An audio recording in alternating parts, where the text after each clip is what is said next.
الو،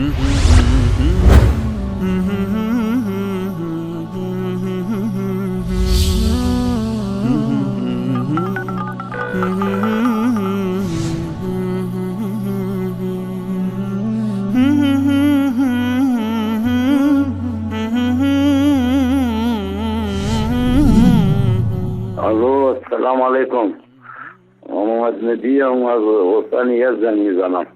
از توسنم اگر ما شبکه شما خیلی چیزی یاد گرفتم و خیلی برنامه خوب داره.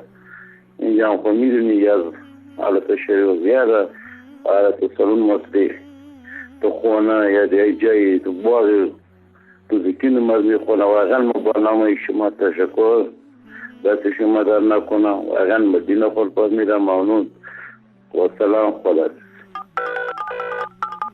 سلام به وصال حق، سلام به استاد انصاری. من سمیرا هستم، بیننده همیشگی وصال حق. من کردم، سنیم. 8 ماه پیش به صورت خیلی تصادفی با وصال آشنا شدم. الان دیگه وصال جزئی از زندگی من شده. وصال در دو خصوص خیلی منو آگاه کرد. البته من بارها تلاش کردم که تماس بگیرم ولی هیچ وقت موفق نشدم.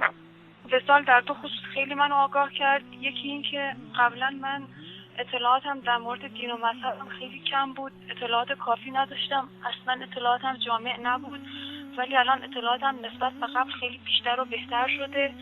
و دومی این که من به علت جو خانوادگیم به صورت افراطی تعصبات قومی داشتم، تا حدی که مبارزه و کشته شدن در این راه رو من یه افتخار میدونستم، ولی الان دیگه من اصلا اینطور فکر نمی کنم.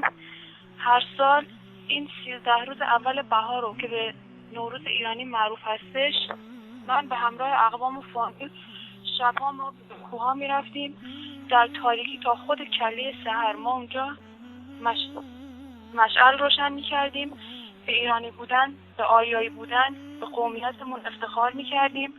ولی امسال اولین سالی بود که دیگه من اصلا همچین کاری انجام ندادم و الان خیلی خوشحالم. البته من کمابیش در مورد اعمال ناپسند آریایی ها و سبک زندگی فجیعشون یه چیزایی شنیده بودم، ولی بازم من لجاجت به خرج میدادم، قبول نمی کردم، رد می کردم این مسئله رو. ولی صحبت استاد انصاری، طرز بیان استاد انصاری و شخصیت استاد انصاری باعث شد که من همه این تعصبات رو دور بریزم و استاد انصاری در برگشت رأی من خیلی موثر بود. و اینکه من از تک تمام کسانی که برای وصال تلاش میکنند ممنون و سپاسگزارم. بر دوام و برقرار باشید.